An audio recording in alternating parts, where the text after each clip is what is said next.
Final round. Power. Nice shot. KO. Welcome to Gaymer Girls.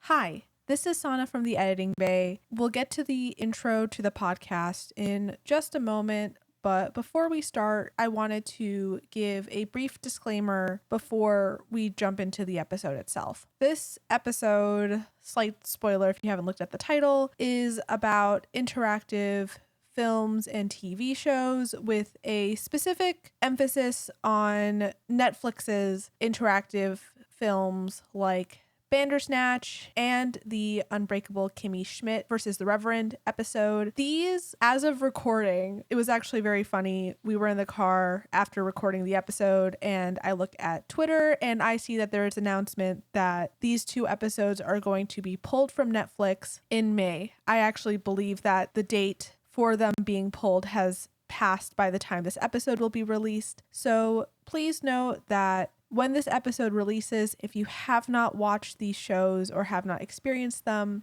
they are no longer available for viewing. I don't know when or where they will be available for viewing because of their nature of being interactive, but I did want to note that before the start of the episode that the shows that we are talking about have been pulled from the streaming services that were hosting them. Okay, and back to the episode. Hello and welcome to Gaymer Girls, the gaming podcast full of nerd news and lore lectures for the girls and the gamers. I'm your host, Van. I'm Sana. And today I have a very exciting episode that's going to look a little bit into interactive storytelling media and how that relates to games. So in this episode, I would like to dive into interactive television stories, what kind of media that looks like, how it affects and still affects and presents itself in our current media landscape, and discuss the categorical implications of interactive TV as a form of gaming. So we'll talk about current examples of interactive television and then jump into a discussion of what it means for something to be a game. So I'm interested in hearing your opinion on this, Sana, because you are someone who is primarily involved in the gaming space, which is that your knowledge comes from an educational and professional foundation. Yeah. And you have a knowledge of television through media consumption. Yeah. And I have sort of the opposite thing going on. I have a knowledge of television with educational and professional foundations, and my knowledge of gaming comes from consuming games. And so it's like the best of both worlds. It is. We even each other out. So we are going to start by reviewing possibly the most important single episode of TV that broadened the modern possibility of what gaming and television means. And it came out in 2018. Have you heard of Black Mirror Bandersnatch? Of course. I mean, it came out the first year of university for me. So it was like, not only is this the first time you had an interactive game TV episode, but it was also the first year of my game design degree. And it was about a game developer. So it was a very funny situation to be in at the time. Absolutely. And that was my first year in film school studying TV. Yeah. And it was a novel and innovative episode of TV. So just backtracking a little bit first, I'm going to define interactive TV as we're going to discuss it today. And I think it's television that involves active viewer choice making within the narrative story, where you physically have to click upon options that you'd like to choose within dialogue trees, much like a decision tree in coding. So you are then set down different paths within the narrative. It's a build your own story within the narrative already set by the writers and designers of the show.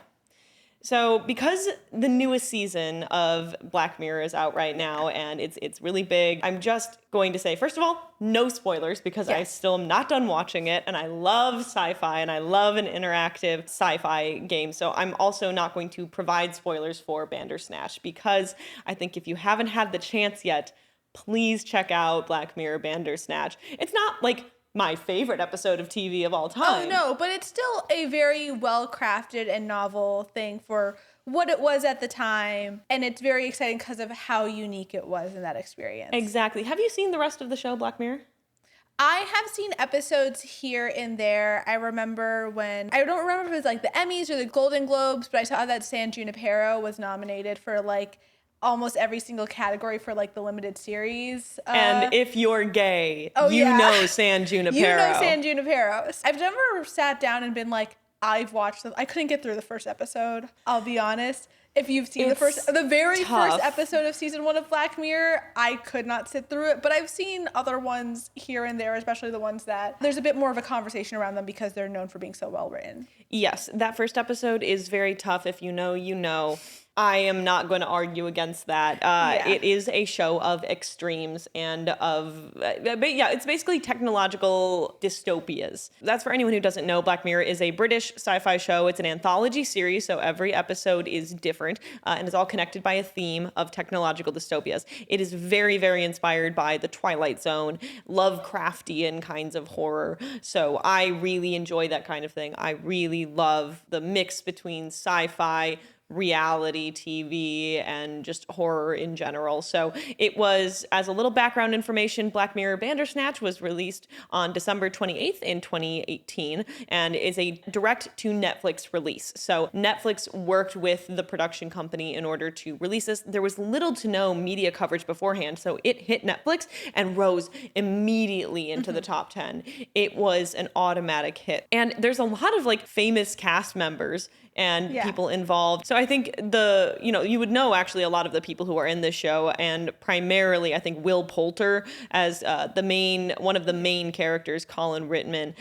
He plays a game designer here, but he has played almost every role in TV possible. He was in We're the Millers. He was in The Fault in Our Stars. He was in The Maze Runner. Yeah. He's actually a very known face within the dystopian world as well, in dystopian media. So he's won a couple BAFTAs and MTV Movie Awards. So he is very well known, and I think that's like the primary guy. Ian Whitehead, and I think it's Fionn, and so I'm going to say Fionn, or it might be Finn. He plays the main character. So those two, like, you would know who these people are. And that, I think, helped attribute to its popularity as well. But the primary reason why it was so popular was that it is the first of its kind to hit such a broad audience within this new form. Not necessarily new. There's actually a lot of interactive television before Black Mirror Bandersnatch, but it really popularized it. So it is technically a film, I should say. It is long. Yeah. It's got a really long runtime. Yeah.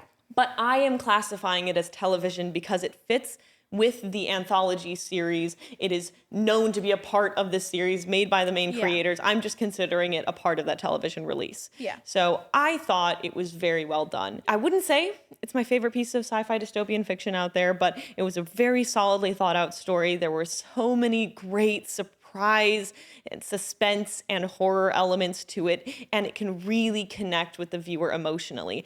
There were definitely some bits when I was playing, I guess not even watching, when I was playing through it, where I was genuinely freaked out. I was like, I don't know if I can keep doing this, because eventually, I think at some point, you might have more information on this.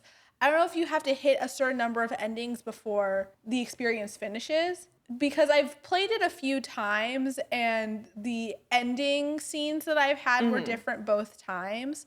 But there were certain, like, I guess you could say, quote unquote, endings before you got sent back to a previous choice to like make a different decision and keep the story going, that I was like, I don't know if I can keep playing this. This is really freaky because of those horror thriller elements. It gets you so deeply involved in the psychology of the main character and the choices that he has to make, where, yes, if you pick, say you're at a dialogue tree option and you have your options there and you pick one and it leads to the end of the story, it will bring you back to a certain decision point and you can keep playing. And then it sort of leads up to a finale of sorts and your final decisions that determine the life or death of the people around you, your character, and how you want the story to end. It gets meta at times as well. Very meta. There is a fantastic scene I'm just for the people out there who have already seen it. It is the drug-induced scene where it is so freaky, and that I thought was very, very well done. Not sure if it's a very realistic portrayal of the drugs itself, but it is a fantastically well done piece of breaking the fourth wall. Yes. So, yes, the story is incredibly difficult at times for the viewer, especially when you were like me, and I had played some games before this, but I hadn't really gotten into games, so I hadn't really gotten into making actively difficult decisions. I'm happy to watch it. I'm happy to watch characters on screen struggle and make very terrible decisions, but actively having a hand in that, it was one of the first really palpable feelings of being involved in a distressing scenario. So the first time I had encountered anything like that, and again, I'm going to avoid spoilers just because I think you should give it a try if you've never played an interactive television series. There's not a lot of them out there, and this is one of the best ones done for sure. I think if I remember correctly, Netflix has tried their hand with doing a few more pieces of interactive television, but Bandersnatch is definitely the one that comes to mind if you're really talking about quality of entertainment. Yes. Within interactive television. Yes, just for the pure scope of it, I think. The amount of dialogue options, how it genuinely affects the story. And we're going to get into some other options here, and I'm going to talk about where there are pitfalls in other media that's tried the same thing. And so just to finish off a little bit about Bandersnatch, it was created in a software called Twine, which is actually an open source tool to design interactive fiction, like primarily on the web. Everyone You know it? Oh, trust me, almost every single first time you do a game design assignment in university, 9 times out of 10 they say use Twine to make some type of like multi-choice game. It's very easy to learn how to use. It uses very basic coding skills, but yeah, Twine is a very, if you know, you know. If you've made any type of interactive story, you've probably tried to use Twine for it. So you've used it. And what kind of games have you made? Oh, anytime I used it, it was usually for an assignment for class. So I remember one of the very first assignments that we had to do was take a Grimm's fairy tale story and then turn that into a multi-choice game. So I think we chose Red Riding Hood. I honestly don't remember. I think there was another time that I took, specifically it was a class about game narrative design, and it was take an episode of television or something and then think about if it was a multi-choice story, where those choices would branch off and come up with scenarios of what would possibly happen if those choices were to branch off. That's really cool. Yeah, so for that one, I did the first episode of The Dragon Prince, if you're familiar with. I'm not, no. It's a Netflix animated series. I would say it falters at times, but overall quite good. If you're looking for like a short, I think it's completely finished at this point. It's I think 5 seasons, 6 seasons. Wow. I don't know, but it's like 10 episodes each, 30 minutes an episode. Pretty solid fantasy show, I would say. Cool. Is it a drama or comedy? Because it's primarily... a fantasy. It feels like if some of the writers of Avatar: The Last Airbender made a fantasy show about elves and magic and dragons and stuff. That's cute. It's not the main writers, but some of the people who did like episodes here and there made their own studio and then made it. Cool. Yeah, pretty solid. But yeah, I did the first episode of that, so I was thinking about, over the course of that episode, where would different scenarios possibly branch off? And obviously you do the main path, which is the episode, and then where are all the different places that I could change?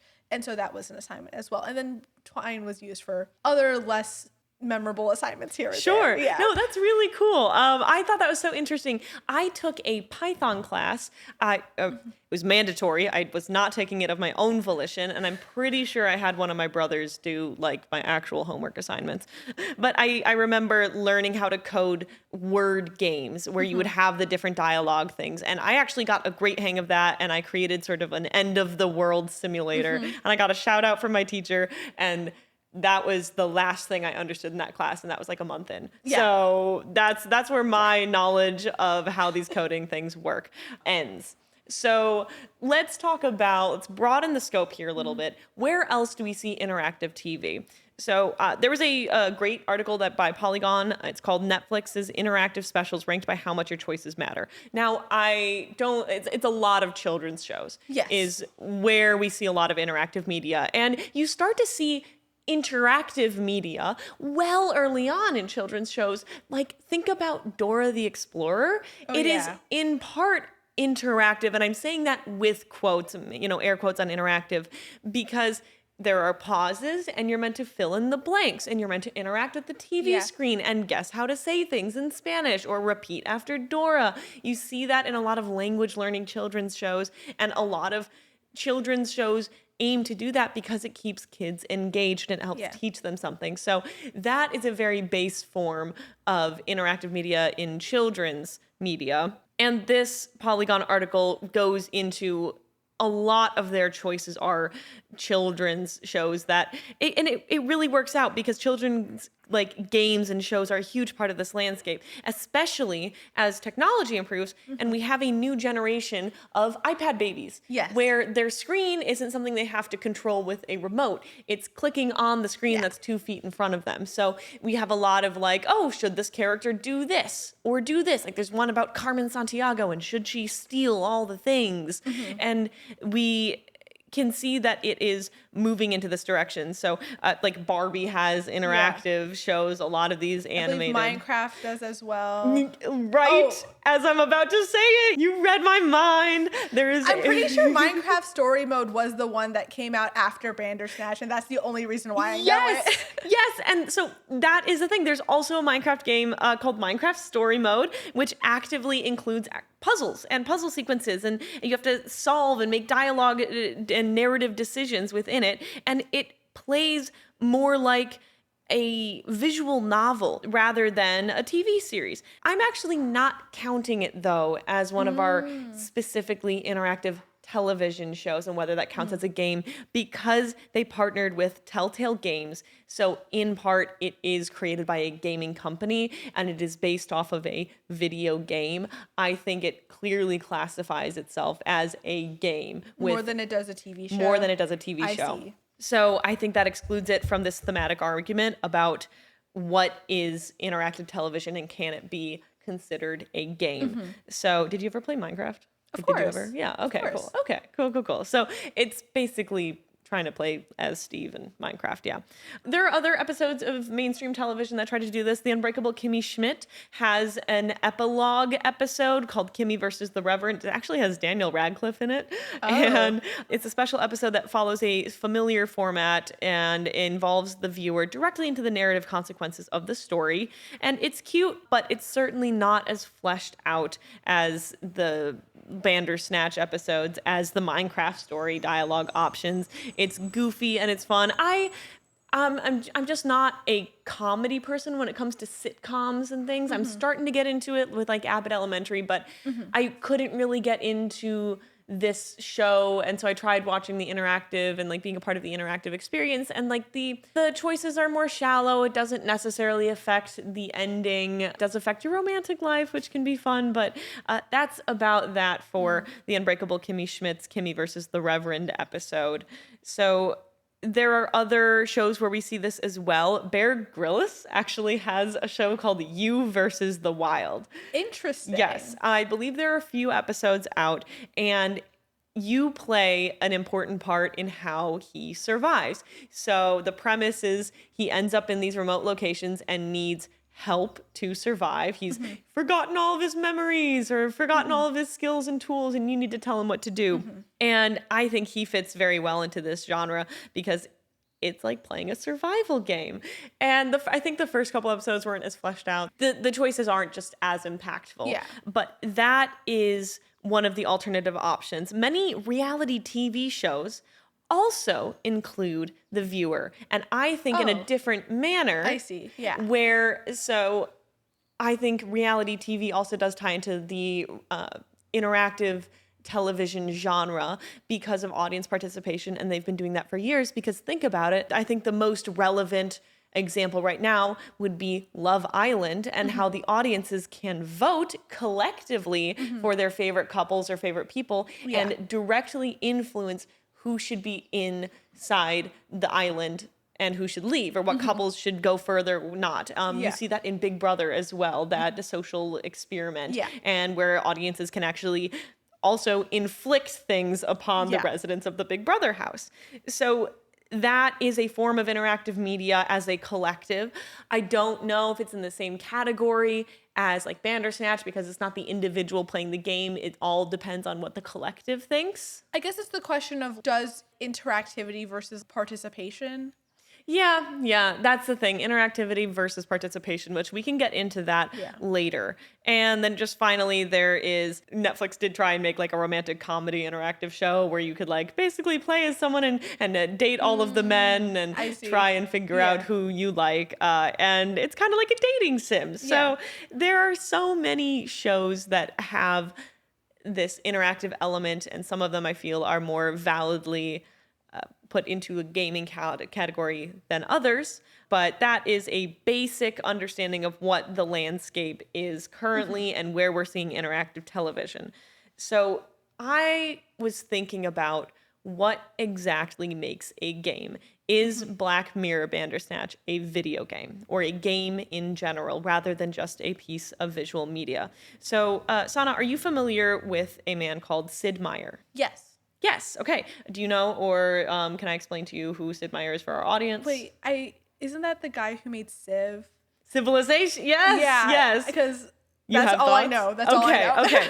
So Sid Meier is a programmer and game designer who was actually inducted into the Academy of Interactive Arts and Sciences Hall of Fame for his impressive contributions to the gaming industry. He founded a company called Micropose in 1982, and then later, once that company went public and he disagreed with its management, founded a company called Fireaxis Games in the late 90s, and he's a foundational creator for many 2D interactive games and simulators, and putting his name on a project was a marker of quality for quite some time, 80s, 90s, into the 2000s as well, and he's still actively involved in game design today. And his big claims to fame are Pirates with an exclamation point and Civ. So his take on gaming is that a game is a series of interesting decisions, which was my jumping off point into understanding what a game is and what makes the interesting decisions a game versus just decision making, because there's decisions in everything, right? So the general rules on what makes a game, from what I have heard, is, and what I would guess get involved in making a game, is that a game has a beginning, middle, and end with set rules, an end goal, and challenges that prevent you from achieving that goal. That's my personal definition of what a game is. What is your personal definition of what makes a game? And not just video game, any game. Gosh, that's a loaded question. I think a game is any type of interactive experience that is defined by a set of rules that guide that specific experience. Okay, that's cool. where I'm going to leave it. Awesome. So, and that follows in what I have seen and in my research on what makes a game a game. The basic definitions always include some component of goals, rules, and interaction. Is there any difference in terms for you of a definition between a game and a video game?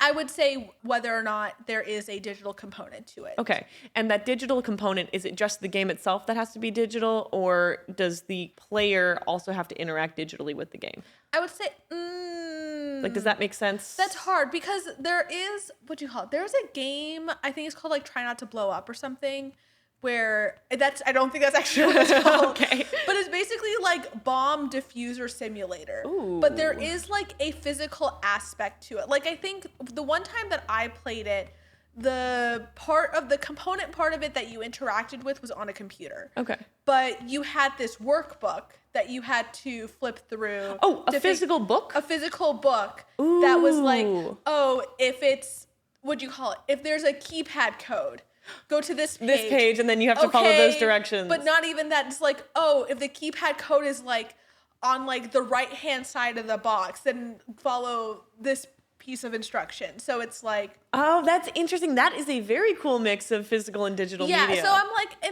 in that situation, I don't know, but like part of me was that feels more like a tabletop game, but there is also this digital interactive aspect to it that the bomb is on the computer. Cool. So I guess outside of that, I would say generally speaking, the player interaction part of it has to be online, because then you also think about D&D and how there's a lot of virtual D&D. There is a lot of virtual D&D, but I would still consider that a physical game. Exactly, because so it's like, there's some gray areas like that. Yeah. So. Well, then you get into like Magic the Gathering is a physical game, but then there's Magic the Gathering Online. Chess is a physical game, but then people play chess online. Is chess online? Is chess with friends a video game? Is it?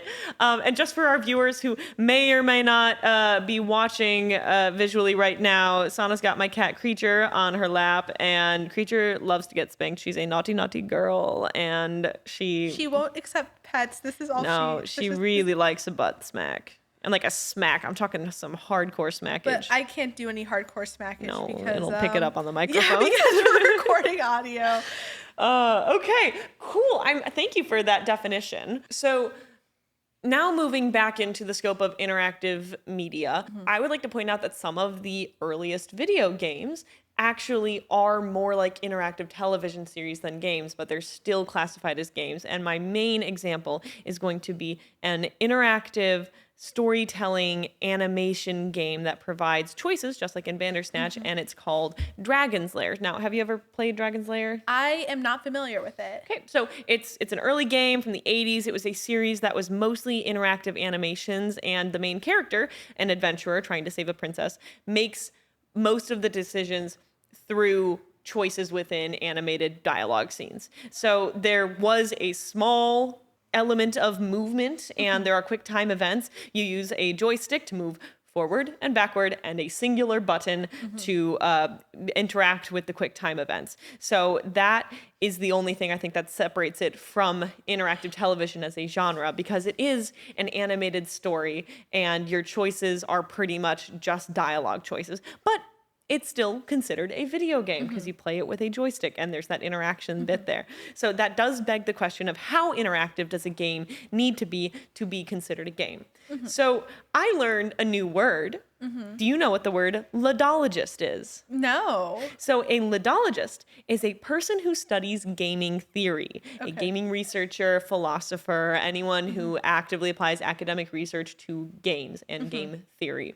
So Jesper Juul is a longtime game designer and professional researcher of games. He is Dutch, and he created a master's and a thesis on what games are. What does it require to be a game? And I think he was known for quite a long time to be the definitive yes or no, this is what games are. He wrote a lot and researched a lot, and he says that games must be rule-based, have variable and quantifiable outcomes, have value attached to the outcomes where some are better than others, involve player effort, create a player-game attachment, and have negotiable consequences. So I wanted to run through each of those points and discuss whether or not those apply to interactive television, and can we consider Black Mirror Bandersnatch and interactive television of that caliber to be an actual game. Now, I'm always a fan of a ContraPoint, also a fan of ContraPoints. Great channel. But I read an interesting article by another game designer for a company called Man O. Kent Games, and it's this man called Glenn Ford. He has a master's in modern continental and analytical philosophy, so he's an actual philosopher, and he's a published game designer, an indie game designer.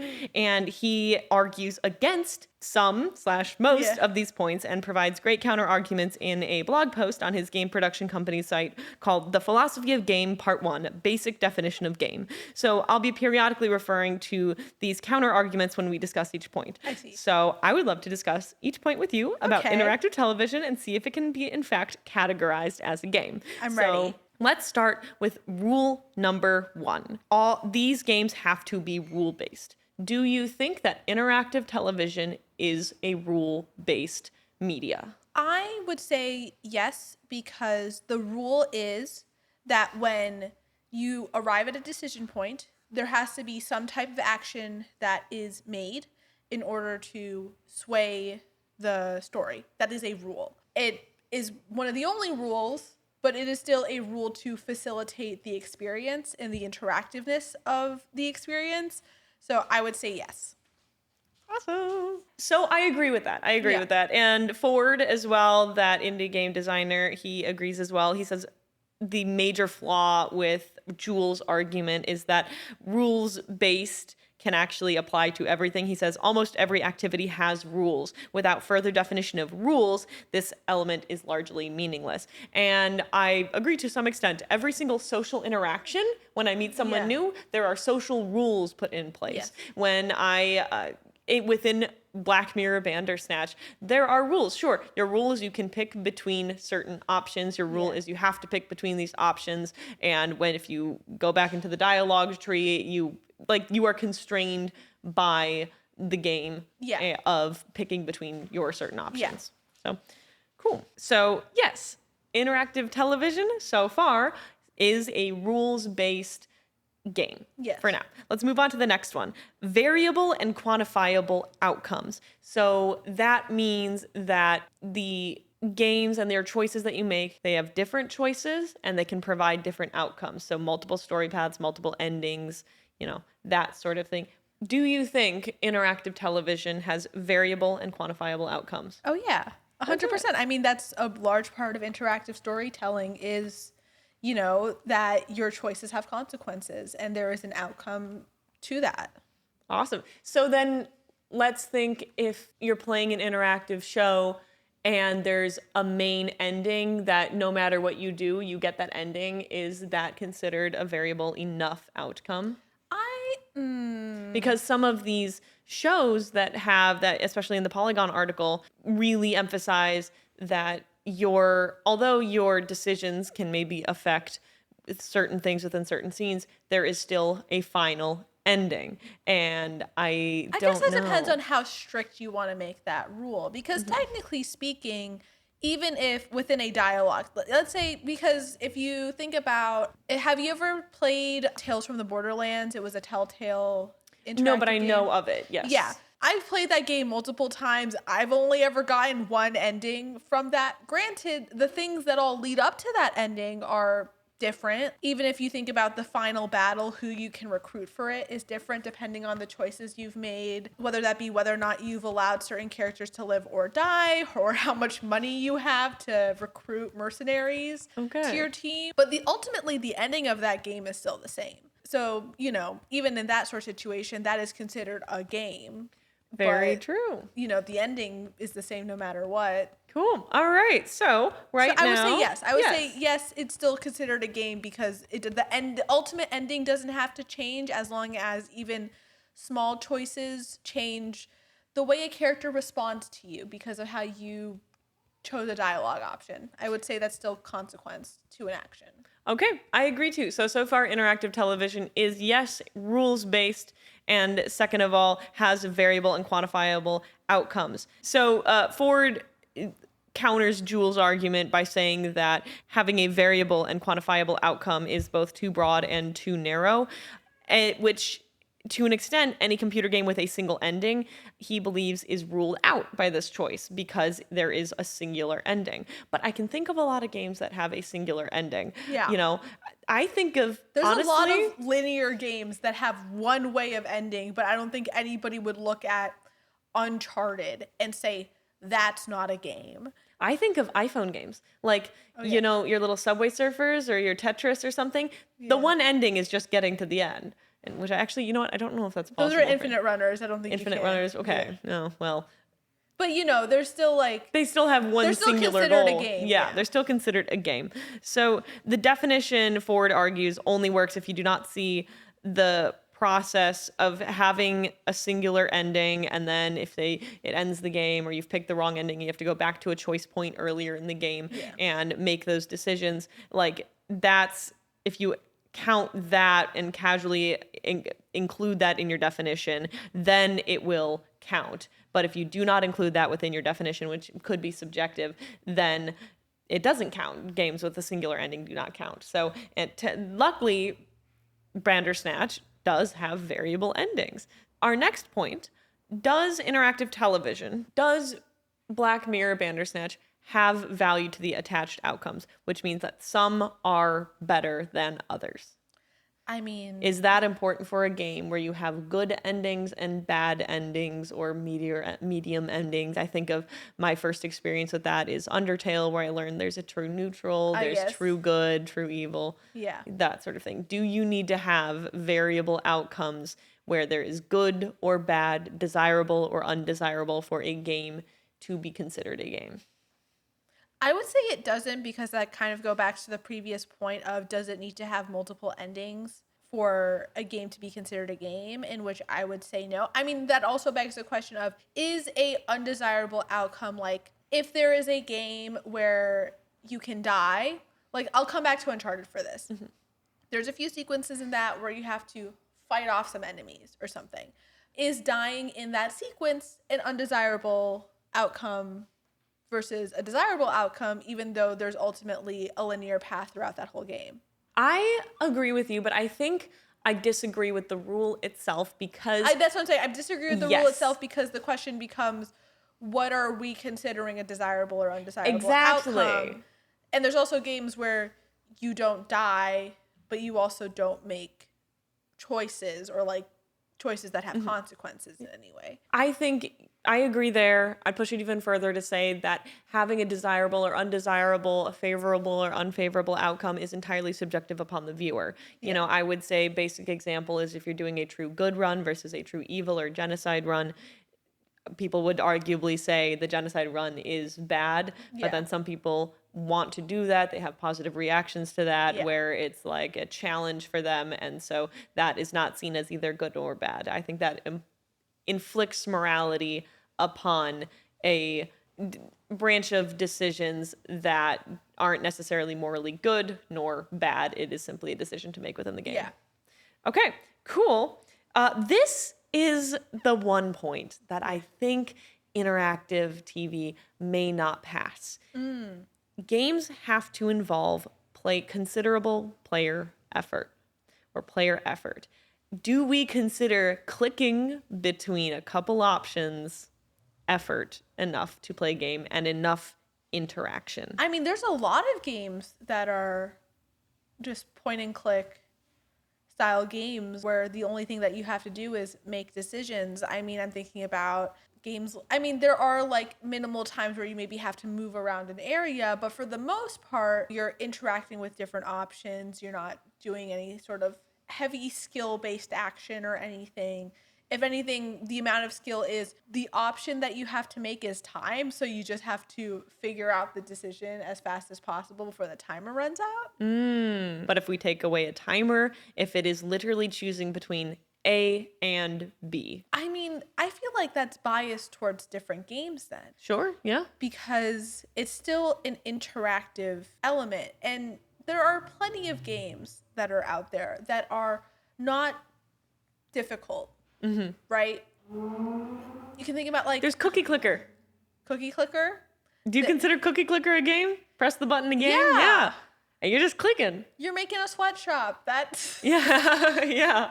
yes, something like Cookie Clicker, something like even Solitaire Sure, is not a game that requires a considerable amount of effort, yet it's still a game. I guess it is. That, I would say card games are a separate thing because it involves strategy. But you're right, you're just clicking on so cards. there is a question of what are we considering effort? True. What would you consider effort enough? I would Like, how say- involved do you need to I be would in the say story? I was pretty stressed playing Bandersnatch, and I was putting in a considerable amount of brain power trying to get the best result possible, but also realizing it was Black Mirror, so how much of a good result can you possibly? Oh, yeah. Oh, by the way, there's like no happy endings. That's not a thing. I did do a run where I technically got a good ending, But the good ending. but that's kind of what you say is a good ending depends on the person, because I'm Yeah. pretty sure a lot of people would look at that ending and go, that's still bad. Yes. Do you think interactive television, and I think this is a straight up yes from me, creates a player-game attachment? Do you think that it creates a connection between the player and the game? Oh, for sure. I mean, you're watching a character on screen. You, for the most part, are trying to get the best possible outcome for them. And it's like you said, it's like almost a movie length experience. You're with this guy for a long time. So you grow attached to him. You're trying to figure out the best way to get out of this and the best way to get this character out of this. Yes. So I would say, yeah, there is. I mean, granted, somebody could play it and be like, I had no attachment to what happened to this character one way or the other. And it's like, well, at that point, that's player preference. That's player experience. Preference. Yes. Yeah. And I fully agree with that. And I think one of the most important things that I learned in school right off the bat when I was in my writing classes for writing for television is that you have to manufacture and create empathy and sympathy for your main characters. Your audience has to in some way like or support your main characters. If they do not, if you create an unlikable character, you will create an unlikable show. If that is your main character, if that is your driving personage. So it is so utterly important to have a connection on screen in television between your audience and your characters there. And to an extent, I think all villains as well, not just your protagonist, not just your good guy, your hero, all villains also need to have some aspect of humanity somewhere where people can relate, or they are just cartoony bad guys, which is fine for the certain genres and all that. But I think that television actually is geared even more so to creating that player media connection. So I think it hands down follows this rule of game. I think also even outside of that, I'm thinking about White Lotus right now because okay, don't say anything about the finale. No, I'm not going to talk about this season, but I mean, like, generally speaking, that is a cast of people who suck. They're all terrible. But those are all your protagonists, and still to an extent you have that connection to them because you want to watch and see what happens. How is this car going to crash? You know the car's going to crash, but it's the manner in which of how it's going to crash that you're really curious about. That's so true. Actually, White Lotus, you're right, is one of the only examples there. And we see this a lot in fiction as well. I think of In Cold Blood by Truman Capote, where you know what's going to happen. You know what the finale is, and it's about getting there. And because you care about the characters that they introduce you to,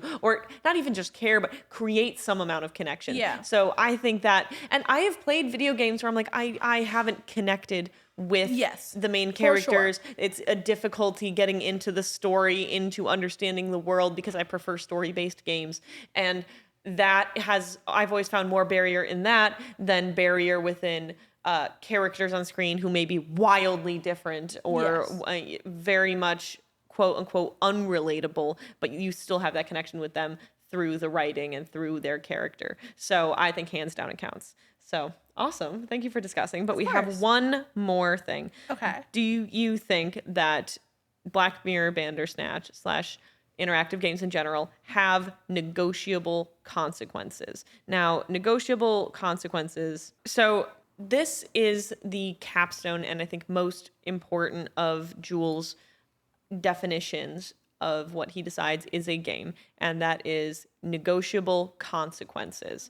So within a game, that the consequences are negotiable, that you can decide and control their extent and limitations. You can play around with the actual consequences of your actions. This might also be one of the more limiting factors to qualifying interactive television as a game, because although I can make a decision, I cannot control, manipulate, change, or direct the consequences, because that is where the writers of the show have come in and said, this is what happens when you choose that choice, and there's nothing to do about it. So, however, Jewel himself also does recognize that it's a tricky definition where games have, in general, some negotiable consequences and some non-negotiable consequences.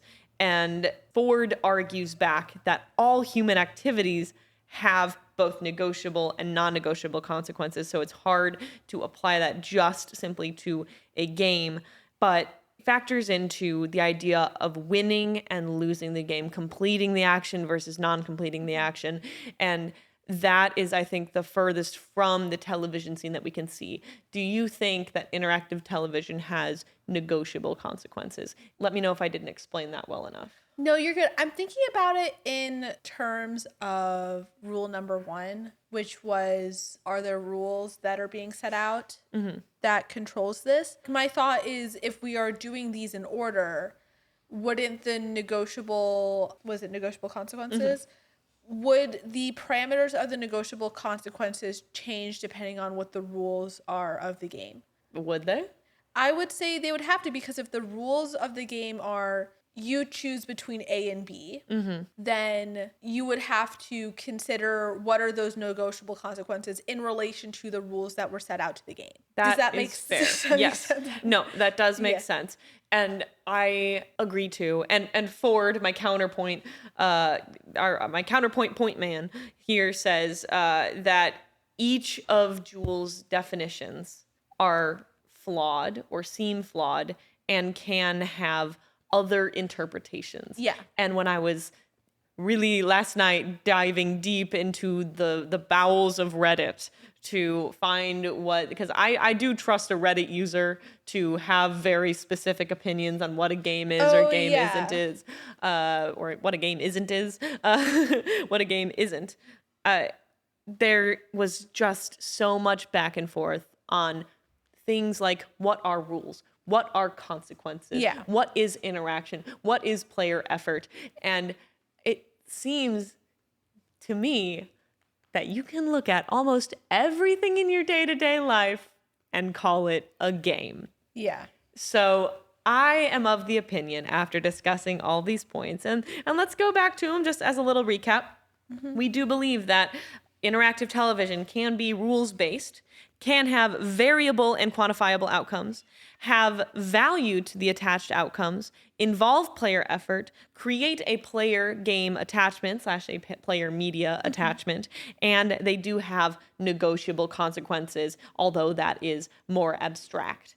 So I am of the opinion, and per my earlier definition of what I think a game is, which is that it's a series of rules, interaction, and challenges, beginning, middle, end, I believe that interactive television can 100% be called a game, a video game. Yeah. I think you could call it both. Because I would call Bandersnatch both, a game and a TV show. And you know what? That's okay. I think so too. And I just thought it was an interesting, I guess, more philosophical argument as to what we're going to consider a game, because I don't know what I wouldn't consider a game. I think now I can, after reading all of this, I could look at almost anything and be like, that's a game. Yeah. And find a way to make it follow these rules of having rules and having interaction, having obstacles, involving effort, and creating connections. So it's just, it's very interesting to me, because there were arguments online going, no, interactive TV, it's not a game. There's not enough choice. You don't, it's very predetermined, very predestined. And I'm like, well, you can't say that, because there are games that are predetermined and predestined. Games you are meant to lose or meant to win in a certain area, or have a story-based games that have a singular ending. So these are all just absolutely subjective for sure. So yeah, I just, any final thoughts from you, our actual game designer? I think calling me a game designer is a... Well, our game aficionado, game developer. I'm a game developer. Yes. Our expert opinion between the two of us on game design development and execution and playing them. So I don't know if I have any closing thoughts. I do think that interactive TV and film is definitely an interesting medium that I wish there were more, because like we said, the majority of the ones that exist right now are children's television or marketed towards children as the main audience.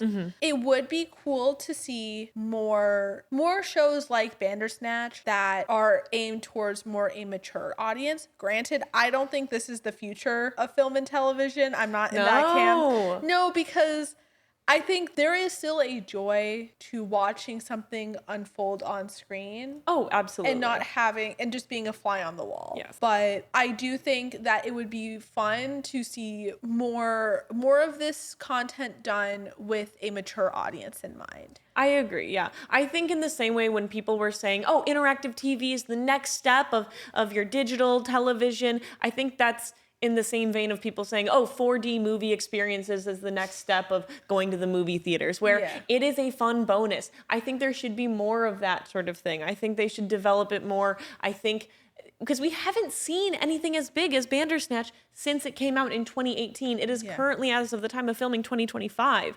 And I don't think anyone's done it as successfully. I don't know if maybe it lost its novelty.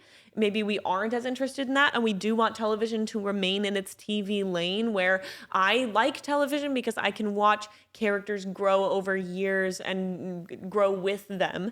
And that is something that an interactive television episode simply will not provide. I don't see it feasible from a production standpoint. Oh, I mean, we already see that story-based games. I think Mass Effect is one of the most well-known for this, because that was a trilogy of games where the choices you make in the first game carry over to the second game. And then the cumulative decisions between the first and the second game carry over to the third game. Yeah, they were like, fully, this was an undertaking. We are not doing this again. Oh, yeah. But so doing that for something like television would, like you said, be crazy out of scope, because there are so many different factors that you have to factor in. So many variables that you have to factor in, that it just wouldn't be feasible to account for every single option. And even if you didn't do that, there will always be people who are like, oh, but what if you could make this decision at this time instead? Well, it's like, well, we didn't code that one in because that didn't make sense to us, because you're still trying to deliver a specific narrative experience. That is the thing as well, where the narrative experience in television is directly taken out of the user's hands. That the actual story setup, the premise, and how we get to the end, that is always usually taken out of the user's hands. So giving some of it to the users and the audience would create, I think, a lot more problems. I remember trying to map out in my little notebook, what would it mean to create a story? And I think it was a romance that I was trying to write, like a vampire romance, something with fantasy, where I was like, well, how many decision trees would I need? And it gets so convoluted so fast that to create something good that is also producible, I understand why it was Black Mirror that really was able to do this well, because they have such a dedication to their genre and a dedication to their production value, despite that many of their episodes are just difficult to watch and they're dystopian and they're very hard and emotional. And there's maybe 3 happy episodes. What was it? San Luis Obispo? What was it? San Junipero. I don't know. San Junipero. I don't know. San Luis Obispo. Why am I thinking of that? But San Junipero is one of 3 episodes that's actually nice. Well, yeah, you can. It's depending on what you call nice. Better than the other episodes. Yeah. So bittersweet, I think one could say. Bittersweet for sure. Technically, it does kill the gays. All the gays in there, they're already dead. Technically, well, kinda. Well. It depends on how you look at it. It really does. It really does. It was a nice piece of lesbian media, because I hadn't actually seen a lot of lesbian-focused media in the modern scene. 10 out of 10 episode. I really enjoyed it. It was a really good episode. But I understand why Black Mirror was the production to launch this, and I understand why it's not been iterated since. So it is just an interesting philosophical argument. So thank you so much for sitting with me today. Of course. Thank you for bringing this topic forward. Okay. Trying to figure out what to say there. You want to retake that? No. Okay, cool. Well, comment, subscribe, hit the notification. What is your favorite Black Mirror episode? Or what's your favorite piece of interactive film media? and TV? Yeah. Or game? Yeah, let's do that. And we'll see you next time, okay? Bye.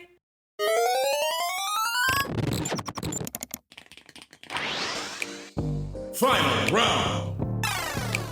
Power. Nice shot. KO. Welcome to Gaymer Girls.